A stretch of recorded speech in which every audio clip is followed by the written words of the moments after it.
السلام علیکم ورحمۃ اللہ وبرکاتہ۔ عرفان رمضان کے اس خوبصورت سے سیگمنٹ جس کا نام ہے وظائف قرآن میں آپ کا خیر مقدم ہے۔ میں ہوں محمد اویس ربانی اور میرے ساتھ ہیں بہت ہی معروف اسکالر، عالم جو پریکٹیکل ہیں، ریسرچ اسکالر ہیں، شہریار داؤد صاحب۔ السلام علیکم ورحمۃ اللہ۔ وعلیکم السلام ورحمۃ اللہ وبرکاتہ۔ ماشاء اللہ سے۔ اچھا جناب، آج وقت ہمارے پاس کم ہوتا ہے، موضوع ہمارا ہمیشہ بہت خاص ہوتا ہے، لائیو کالز کی ایک بھرمار ہوتی ہے۔ شادی شدہ عورتوں کے بڑے مسائل ہیں۔ بیٹی چلی جاتی ہے دوسروں کے گھر، ایک بیٹی ہی جانتی ہے کہ کس طرح وہ اپنا گھر، اپنی ماں، مدرس ڈے بھی منایا گیا، مگر اسی ماں کو خدا حافظ کہہ کے، الوداع کہہ کے کسی دوسرے کے گھر جاتی ہے، اور وہاں اگر شوہر تعاون نہ بھی کرے یا کرے، دونوں صورتوں میں قربانیاں بہت دینی پڑتی ہیں، کیونکہ وہ شروع میں ایک بیٹی بن کے آتی ہے، پھر وہ ماں بنتی ہے، اور اس کے بعد پورا گھرانہ اس کے اوپر ذمہ داری کے اوپر ہوتا ہے۔ تو ایسی عورتیں جن کی شادیاں ہوتی ہیں، جس گھر جاتی ہیں وہ گھر والے اس کو ایکسیپٹ نہیں کرتے، رشتہ تو بن چکا ہے، ہمارے معاشرے میں واپس جانا بہت مشکل ہے، کیا کریں؟ اعوذ باللہ من الشیطان الرجیم، بسم اللہ الرحمن الرحیم، اللہم صلی وسلم وبارک علی سیدنا و مولانا محمد وعلی آلہ واصحابہ وبارک وسلم۔ اللہ رب العالمین نے قرآن مجید فرقان حمید میں خواتین کے بارے میں بڑا خوب ارشاد فرمایا۔ فرماتا ہے اللہ رب العالمین، بالیقین جو مرد اور عورتیں مسلم ہیں، مومن ہیں، مطیع و فرمان ہیں، مطیع و فرما بردار ہیں، راست باز ہیں، صابر ہیں۔ جی صابر، بالیقین مرد اور عورتوں کے لیے بات ہو رہی ہے۔ جی۔ اللہ کے آگے جھکنے والے ہیں، صدقہ دینے والے ہیں، روزے رکھنے والے ہیں، اپنی شرم گاہوں کی حفاظت کرنے والے ہیں، جی، اور اللہ کو کثرت سے یاد کرنے والے ہیں۔ اللہ نے ان کے لیے مغفرت اور بڑا اجر مہیا کر رکھا ہے۔ ٹھیک، یہ اللہ تعالیٰ نے ایک تو مومن مرد اور عورتوں کی صفات گنوا دی، صحیح ہے، اور پھر ان کے لیے کیا رکھا ہے؟ انعام، اجر رکھا ہے، بڑا اجر، اجر بڑا رکھا ہے۔ وہ اللہ تعالیٰ خود اکبر ہے، اور وہ کہہ دے اور بڑا اس کا بڑا ہے، اس نے کہا ہے بڑا ہے، تو پھر کیا ہی بڑا، بڑے کی شان کیا ہوگی۔ اب آپ نے بات کی ہے کہ جی بچیاں جو چلی جاتی شادیاں کر کے، اللہ اکبر۔ نبی کریم علیہ الصلوۃ والسلام نے خطبہ حجۃ الوداع میں کیا ارشاد فرمایا؟ جی، اے لوگو، اپنے غلاموں اور اپنی عورتوں کے بارے میں اللہ سے ڈرتے رہو۔ اللہ اکبر، اللہ سے ڈرنے کا حکم دیا ہے، اور کسی چیز سے مطلب اتنا ایمفیسائز کہیں اور نہیں کیا، اتنا پریسائز کہیں نبی کریم علیہ السلام نے جو خواتین کے بارے میں فرمایا نا، اے لوگوں اپنی عورتوں کے بارے میں اللہ سے ڈرو، اللہ سے ڈرو۔ یار کیا مطلب ہے اس کا؟ میں آپ سے کہتا ہوں اپنا ربانی صاحب، آپ یہاں جاب تو کر رہے ہو، خیال کرنا، باس سے ڈرنا، ود ان اے منٹ باس آپ کو فائر کر دے گا، آپ بھی ڈر جاؤ گے، ٹھیک ہے نا؟ یعنی ڈرایا اسی سے جاتا ہے کہ جس کے پاس اتھارٹی ہوتی ہے۔ اب نبی علیہ السلام فرما رہے ہیں کس کے لیے؟ خواتین کے لیے، عورتوں سے۔ اللہ کرے ہمیں خواتین کی اہمیت کا اندازہ ہو جائے، چاہے وہ ماں ہے، بہن ہے، بیٹی ہے، بیوی ہے، چاروں اس کے روپ ہیں اور رحمت بھرے ہیں۔ اللہ رب العالمین نے اس عورت کو، صنف نازک کو، بہت بڑے بڑے صبروں سے اللہ نے نوازا ہوا ہے۔ مرد اتنا صابر نہیں جتنا عورت صابر ہے۔ یار بچے کی ولادت ہونا کوئی آسان کام ہے؟ مشکل ہے، بہت مشکل ہے۔ بہرحال خواتین جب ہوتی ہیں، اچھا اس سے قطع نظر کہ کچھ خواتین ایسی بھی ہوتی ہیں جو بڑی اتاولی ہوتی ہیں، تربیت نہیں بھی ہوتی، پھر بھی بیچاریاں جیسے تیسے اپنا گزارا کرتی ہیں۔ لیکن آج میرے پاس ایک کال آئی، جی، میں ان کے سامنے تو نہیں، لیکن لٹرلی آئی واز کرائنگ، میری آنکھوں سے آنسو بہ رہے تھے۔ اللہ اکبر۔ اگر وہ 50% بھی سچ بول رہی تھی وہ خاتون، اللہ کرے اللہ تعالیٰ ان کو اس صبر پر اجر عطا فرمائے۔ بے شک۔ میں آج ایک بہت بڑی بات کرنے لگا ہوں آپ کے پروگرام کے توسط سے۔ مسئلہ کیا تھا اس عورت؟ مسئلہ یہ تھا کہ جی وہ بہت چھوٹی عمر میں اس کی شادی ہو گئی، اچھا، غالباً 9th 10th کلاس میں تھی، اس کی شادی ہو گئی، ہسبینڈ بھی اس سے قریباً ڈبل عمر کے تھے۔ ٹھیک، پھر اس کے بعد جو بہت بڑی ہمارے یہاں مردانگی شو کی جاتی ہے، جی سو کالڈ، میں بالکل دعوے کے ساتھ کہہ رہا ہوں، جو لوگ اپنی بیویوں پر ہاتھ اٹھاتے ہیں، مارتے ہیں اپنی بیویوں کو، میں آپ کو چیلنج دیتا ہوں، جا کر کے اپنا میڈیکل چیک اپ کرواؤ، آپ لوگ، آپ کے اندر مردانگی کے جرثومے کم ہوں گے۔ اللہ اکبر۔ میں بہت بڑی بات کر رہا ہوں، عورتوں پہ ہاتھ اٹھانے والا مرد نہیں ہوتا، عورتوں پر ہاتھ اٹھانے والا کبھی مرد نہیں ہوتا۔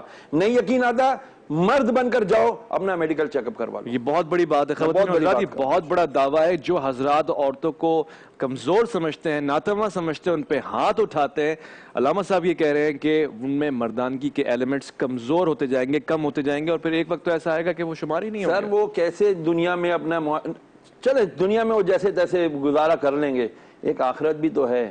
قبر بھی ہے, حشر بھی ہے, پھر اللہ رب العالمین کے سامنے پہنچ کر کے جواب دے ہونا ہے. کیا جواب دیں گے؟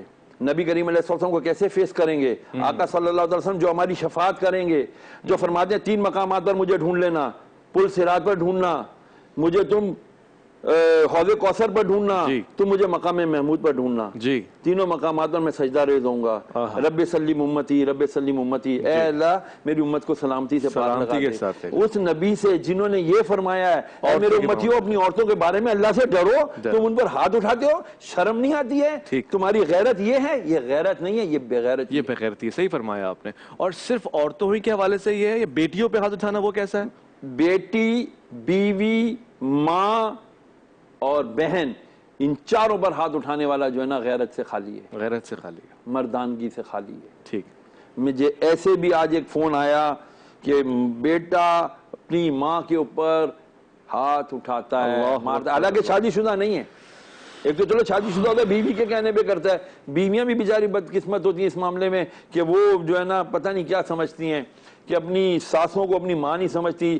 ساسوں نے بھی پتہ نہیں کیا ٹھیکہ لیا ہوا ہے کہ ہم نے اپنی بہو کو بس ٹیز کرنا ہی کرنا ہے, ہم نے ان کا بیڑا غرق, ان کی زندگی حرام کرنی ہے. بھول جاتے ہیں کہ ہماری بھی بیٹیاں ہیں. اللہ سے ڈریں, اللہ سے ڈریں, وہ بھی عورت ہے, یہ بھی عورت ہے. آپ اپنے شوہر کی بیوی ہو تو یہ بھی آپ کے بیٹے کی بیوی ہے. خیال اور دنیا مکافات عمل ہے, آپ جو کسی اور کی بیٹی کے ساتھ کریں گے, سو شیل یو ریپ, جو آپ کرو گے وہی آپ, جو بولو گے وہی آپ کو کاٹنا پڑے گا. اپنی بیٹی کا درد لگتا ہے اور دوسرے کی بیٹی کا درد بہانہ لگنے لگ جائے. بات ہے کہ میں نے آپ سے عرض کیا تھا نا, بچے کو جو آپ کہتے ہو نا وہ نہیں کرتے, بچے وہ کرتے ہیں جو آپ کرتے ہیں. جی ایسے ہی ہے. جب وہ شوہر اپنی بیوی کو مارتا ہے جو اس کے بچوں کی ماں ہے, تو ظاہری بات ہے بچوں کے اوپر کیا امپیکٹ آئے گا؟ یہ امپریشن آئے گا نا کہ ماں ہماری کوئی بہت ہی ہلکی پھلکی چیز ہے یار. جب آتا ہمارا باپ آگے اس کو اٹھ کے مار دیتا ہے, چماٹ مار دیتا ہے اور پتہ نہیں تذلیل کر دیتا ہے, گالیاں دے دیتا ہے, تو پھر ایسے بچے اپنی ماں کی رسپیکٹ نہیں کرتے. حالانکہ مائیں بچوں کو اپنے شوہروں کی یعنی ان کے باپوں کی رسپیکٹ سکھاتی ہیں. تو اتنا ہی وہ یہی تو آپ سے تقاضا کرتی ہیں کہ بھائی جیسے ہم نے آپ کی رسپیکٹ کرائی تو آپ بھی تو بچوں سے ہماری رسپیکٹ کرواؤ. ٹھیک. اگر آپ ہماری رسپیکٹ نہیں کرواؤ گے تو کوئی باہر سے تو آگے ان کو ہماری رسپیکٹ کرنا نہیں سکھائے گا. ٹھیک ہے علامہ صاحب, مجھے ایک شکایت ہے آپ سے. آپ نے موضوع دیا ہے خواتین کے مسائل, شادی شدہ خواتین کے. مرد حضرات کو بھی تو مسائل ہوتے ہیں شادی شدہ کے بعد, یعنی بعد شادی کے مرد حضرات بھی بعض اوقات ایسے کیسز میں ہوتے ہیں کہ خواتین کی غلامی کر رہے ہوتے ہیں. بالکل ایسا ہوتا ہے, اور ان پر آواز اٹھانے والا بھی کوئی بھی نہیں ہے, ان کے لیے آواز اٹھانے والا. میں بالکل اس بارے میں بھی بات کروں گا, لیکن ایسے مردوں کی تعداد یقیناً کافی کم ہے, خواتین کی تعداد زیادہ ہے. لیکن جو بھی ایسے مرد ہیں تو سب سے پہلے تو ان کا خود کا قصور ہے. السلام علیکم. وعلیکم السلام. جی کون صاحبہ, کہاں سے بات کر رہی ہیں اور کیا سوال ہے؟ جی میں لاہور سے بات کر رہی ہوں انم. میرا سوال ہے کہ میری ماما کے نا ایکسیڈنٹ ہوا ہے تو ان کی ٹانگ پہ زخم ہے, تو میڈیسن جو ہے ان کی وہ زخم کے اندر جاتی ہے ابھی بھی تھوڑی بہت, اوپر سے تھوڑا ان کا خشک ہو گیا زخم, لیکن میڈیسن پھر بھی ان کے زخم میں جاتی ہے. تو کیا ان کا وہ روزہ ہو سکتا ہے ان کا؟ ان کا روزہ قائم ہے جی. وہ زخم میں کس قسم کی میڈیسن ہے اس کی؟ وہ ظاہری بات ہے زخم سکھانے والی میڈیسن ہوگی, اینٹی بایوٹک ہوگی, اس سے کوئی فرق نہیں پڑتا روزے کے اوپر. جو دوا زخم کو خشک کرتی ہے اس کا روزے سے کوئی تعلق نہیں ہے, وہ تو ظاہری طور سے باڈی پہ لگائی جا رہی ہے. ٹھیک, آپ کا سوال ہم نے سن لیا, نوٹ بھی کر لیا, جواب بھی اس کا آ گیا ہے. اچھا, کل بھی ایک حضرت نے سوال کیا تھا یہی انسولین کے حوالے سے, تو جہاں آپ کی جان کو خطرہ ہے وہاں تو ہر چیز جائز ہو جاتی ہے. بڑا محتاط اندازے کے ساتھ یہ ساری چیزیں آپ کر رہے ہوتے ہیں. مسئلہ یہ تھا کہ ایک لڑکی چلی گئی ہے نئے گھر میں, اور نئے گھر میں جا کے اس کو بڑی مشکلات ہیں. اولاد ہو گئی ہے تو سسرال والوں کو اولاد سے ہی نفرت ہو گئی ہے. ایک اور کیس ایسے ہی جہاں اولاد سے پیار ہے مگر بیٹی کی کوئی اہمیت نہیں ہے, بیٹی کو گھر بھیجنے کو تیار ہے, وہ کیا کرے؟ ایک تو توبہ کریں, استغفر اللہ کی کثرت کریں, اور ایک بڑی پیاری دعا ہے, یا مقلب القلوب قلب قلبہ الیہ, اے دلوں کو پھیرنے والے اس کا دل یا ان کا دل میری طرف پھیر دے. اگر جو بھی اس سے نفرت کرتا ہے, شوہر ہے, ساس ہے, نند ہے, بہو ہے, واٹ ایور, سسر ہے, کوئی بھی اگر اسے جس کا بھی کوئی نفرت کا خدا نہ خدا میٹر ہے, تو وہ یہ والی دعا ضرور پڑھا کرے. وہ جو نفرت کرتا ہے اس کا تصور کر کے اللہ کریم اس کا دل انشاءاللہ اس کی طرف محبت کی طرف پھیر دے گا انشاءاللہ. اچھا, ایک مسئلہ مرد حضرات کا لے لیتے ہیں. دو بیویاں ہیں, دونوں میں توازن قائم رکھنے کا محبت کا کیا طریقہ کار ہو؟ ایک بچے سے زیادہ پیار ہے, ایک زیادہ صلاحیت مند ہے, ایک میں لیاقت زیادہ ہے, بیلنس کیسے رکھے؟ بیلنس اس کو رکھنا اسی طرح پڑے گا کہ وہ یاد کرے قیامت کا دن. ٹھیک, کہ قیامت کے دن نبی کریم علیہ السلام نے ارشاد فرمایا ایک بندہ گھسٹتا ہوا آ رہا ہوگا تو اس کا ایک سائیڈ جو ہے نا اپاہج ہوگا، فالج زدہ ہوگا، اللہ کام نہیں کر رہا ہوگا. تو نبی کریم علیہ السلام نے ارشاد فرمایا وہ گھسٹ گھسٹ کر آ رہا ہوگا، اہل محشر اسے اپنے پیروں تلے روند رہے ہوں گے. ٹھیک. جس کی تکلیف سے وہ کراہتا ہوگا، چیختا ہوگا، چلاتا ہوگا، اس کی لیکن مدد نہیں کی جا رہی ہوگی. صحابہ نے پوچھا یا رسول اللہ وہ کون بد نصیب ہوگا؟ ارشاد فرمایا یہ وہ بد نصیب ہوگا جس نے ایک سے زیادہ نکاح کیے ہوں گے لیکن ان میں مساوات، برابری نہیں کی ہوگی. اللہ اکبر، اللہ اکبر. السلام علیکم. جی وعلیکم السلام. میرا نام اسما خان ہے. میں آپ سے یہ پوچھنا چاہتی ہوں، جی کل میری منگنی ہوئی ہے نا، منگنی سے پہلے میرے منگیتر اتنے اچھے سے، جب سے منگنی ہوئی ہے، جب سے ان کے امی آئی ہے، کبھی اتنے اچھے ہو جاتے ہیں، کبھی اتنے اچھے ہو جاتے ہیں، کبھی اتنی لڑائی جھگڑے کہ میرے سر میں درد ہو گیا. آپ پلیز بتا دیں، میں سن رہی ہوں ٹی وی پہ. منی تمہارا نام کیا ہے؟ اسما خالد. اسما عمر خان. کتنی ہے بیٹا آپ کی؟ آپ کی ایج کیا ہے؟ ایج کیا ہے آپ کی؟ میری ایج 70 ایئرس ہے. 17 ایئرز ہے. ننھی ابھی میری منی منگنی ہوئی ہے، کبھی ناراض ہو جاتے ہیں، کبھی راضی ہو جاتے ہیں. میں تو کیا پیار سے لوگ پکی بھی کہتے ہوں گے گھر میں. ٹھیک ہے، نہیں سوال بڑا خاص ہے. سوال کیا کہتی ہے کہ وہ منگیتر منگیتر کبھی ناراض ہیں، کبھی راضی ہیں، کبھی ناراض ہیں، کبھی راضی. منگیتر کی عمر کتنی ہے بچے؟ نہیں کال تو چلی گئی، بڑا ہی ہوں گے یقیناً. بہرحال جو بھی ہے، تو بھئی راضی کرنے کے لیے آپ اللہ تبارک تعالیٰ سے ایک تو دعا کیا کریں، اور دوسری بات ہے یار آپ بات کیوں کرتی ہیں اس سے؟ بات کیوں کرتی جناب؟ منگیتر ہے، منکوا تھوڑی ہیں آپ. منقوہ تھوڑی ہیں. جتنا زیادہ کہتے ہیں پنجابی کہتے ہیں جتنا زیادہ ملو گے اتنی پھک پائے گی. بہت اچھی بات آپ نے کی ہے، اور آپ کو ان کے ناراض ہونے کی پرواہ ہے، اس کے ناراض اللہ کے ناراض ہونے کی پرواہ نہیں ہے. وہ ناراض ہو جائے تو زیادہ مہنگا سودا ہے. ٹھیک. اچھا داڑھی کے اوپر میں کلیئر کر دوں، پہلی بات تو یہ کہ معذرت کے ساتھ آج جس کا منہ آتا ہے اٹھ کر کے جو ہے نا داڑھی کے اوپر اعتراضات کر دیتا ہے. دیکھیں داڑھی کو کنٹروورشل نہ بنائیں خدا کے لیے. اور انہوں نے کہا نبی نے فرمایا ایک مٹھ داڑھی رکھیں. آپ کہیں کسی حدیث میں نہیں ثابت کر سکتے نبی نے فرمایا ایک مٹھ داڑھی رکھیں. حضور نے صرف اتنا فرمایا داڑھی چھوڑو جی اور مونچھیں پست کرو. جی. کہیں نہیں فرمایا نبی کریم علیہ السلام نے داڑھی ایک مشت کی ہو. یاد رکھیے مشت کی داڑھی حضرت موسیٰ علیہ السلام کے واقعے سے، کہ جب موسیٰ علیہ السلام پہاڑ سے واپس آئے اور آپ نے اپنے بھائی ہارون سے پوچھا یہ لوگ بچڑے کی کیوں وہ کر رہے ہیں عبادت، میں تمہیں یہاں ان کے پیچھے چھوڑ کر ہارون علیہ السلام کی داڑھی، حضرت ہارون علیہ السلام کی داڑھی انہوں نے پکڑ لی تھی. تو اس پر علماء نے مسئلہ نکالا، محقق علماء نے، کہ داڑھی وہ ایک مشت کی تھی تو ہاتھ میں آئی. صحیح. ٹھیک ہے. اس کے بعد اب داڑھی کے ایک مشت پر ہونا یہ ایک بہت تحقیقی مسئلہ ہے. اس کے اوپر علماء کرام نے بہت کلام کیا ہے. بعض علماء کرام کہتے ہیں چھوٹی داڑھی ہے، بڑی داڑھی ہے. ہم یہ چھوٹی داڑھی بڑی داڑھی کے چکر میں پھنس کے عورتوں کو مار پیٹ رہے ہیں. ہم حرام حلال کی تو ہمیں کوئی فرق تمیز ہی نہیں آ رہی ہے. جو صاحب نے سوال کیا میرا ان سے سوال ہے کہ بھائی آپ کتنا ہی اچھا ہوتا کہ مجھ سے یہ سوال کرتے کہ میں جو جھوٹ بول کر کاروبار کرتا ہوں کیا وہ میری روزی حلال ہے؟ سبحان اللہ. بہت پیاری بات. بہت پیاری. کیوں داڑھی کے پیچھے پڑے ہوئے یار؟ کسی نے چھوٹی رکھی بڑی رکھی، what is problem with you? اور یہ اکثر یہ جملہ کہتے ہیں ہم لوگ کہ داڑھی کو دین میں اتنا فرق رکھیے کہ دین میں داڑھی ہے، داڑھی میں دین نہیں ہے. یہ بہت واضح بات ہے، ذرا سمجھنے کی کوشش کریں. مگر علامہ صاحب نے بہت آسان کر کے آپ کو بتا دیا. مزید تحقیق بھی کریں. داڑھی کا چھوڑنے کا حکم ہے. اب اس کی جو تعداد ہے وہ مختلف فقہ میں مختلف طریقے سے ہے. ایک اور کالر ہمارے پاس ہیں. السلام علیکم ورحمۃ اللہ. السلام علیکم. وعلیکم السلام. جی وعلیکم السلام. کون صاحب کہاں سے؟ اویس خان بات کروں راولپنڈی سے. جی خیر مقدم ہے. بات کرنی ہے. جی حکم فرمائیں. جی مجھے یہ اولاد کے لیے وظیفہ چاہیے، نیک اولاد کے لیے. شادی کو 8 مہینے ہو گئے، ابھی تک کیا کوئی خوشخبری نہیں ہوئی ہے؟ بالکل نہیں ملی ہے، بالکل نہیں ملی ہے. اللہ کریم کرم فرمائے گا انشاءاللہ. آپ ایسا کریں، اپنی جو آپ کی زوجہ محترمہ ان سے کہیں کہ یہ ربی حبلی من لدن کا ذریۃ طیبہ انک سمیع الدعاء. ربی حبلی من لدن کا ذریۃ طیبہ انک سمیع الدعاء. یہ دعا 111 مرتبہ عشاء کی نماز کے بعد پڑھ لیا کریں. ٹھیک ہے. اول آخر 3 دفعہ درود شریف. اللہ کریم کرم فرمائے گا انشاءاللہ. ضرور انشاءاللہ. اولاد کے لیے آپ نے بڑا زبردست وظیفہ بتایا. اس سے قبل بھی آپ ارشاد فرما چکے ہیں. بہت اتنا مجرب یہ وظیفہ، قسم سے آپ کو کیا عرض کروں کہ جس نے کیا. آج بھی میں جو مٹھائی لایا ہوں نا تو یہ خوشخبری کی مٹھائی ہے کسی کی. ماشاءاللہ. کافی عرصے سے ان کی وہ نہیں ہوئی تھی، اللہ نے کرم کر دیا. دعا اسی وظیفے کی برکت سے اللہ نے ان کو الحمدللہ خوشخبری عطا فرما دیا. ماشاءاللہ. بہت پیاری بات رہی آج کی گفتگو کا موضوع بڑا خاص تھا. بدقسمتی سے خواتین کے مسائل سے ہم تھوڑا سا دور رہ گئے، مگر آج کی ایک آخری کال ہم لے لیتے ہیں. السلام علیکم ورحمۃ اللہ. ٹھیک ہے، کال ہمارے پاس ڈراپ ہو چکی ہے.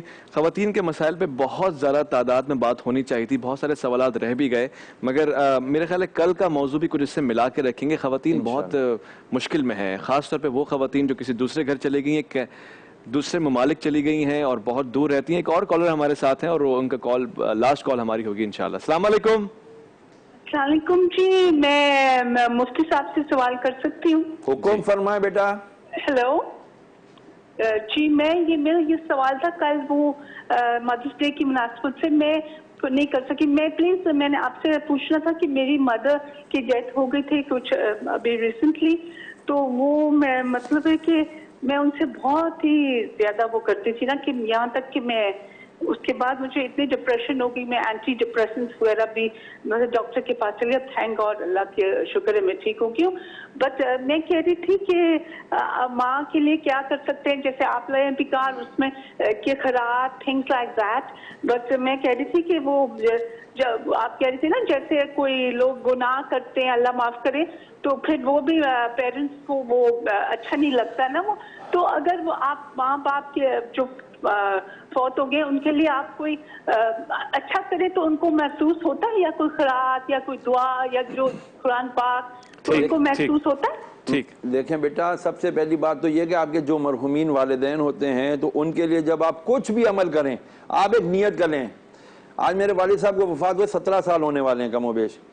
میں نے ایک نیت کی تھی اپنے والد صاحب کے وفات پہ جنازے سے پہلے کہ یا اللہ عز و جل، میں کوئی بھی نیک کام کروں اور وہ تیری بارگاہ میں قبول ہو تو یا اللہ اسے میں اپنے والد صاحب کے ایصال ثواب کے لیے مختص کرتا ہوں. صحیح. میں نے اس کو اپنے والد کو ایصال کیا. 17 سال سے اگر میری کوئی بھی نیکی قبول ہو، اگر ہو رہی ہے مجھ سے اگر کوئی نیکی، مجھے یقین ہے وہ میرے والد صاحب کو اس کا ثواب جا رہا ہے انشاءاللہ. یہ میں نے لائف ٹائم کر دیا کہ زندگی بھر جب تک میں زندہ ہوں میں اپنے والدین، پھر والدہ کا وفات ہوا تقریباً 3 سال ہوئے، ان کے لیے میں نے یہی دعا کی ہے.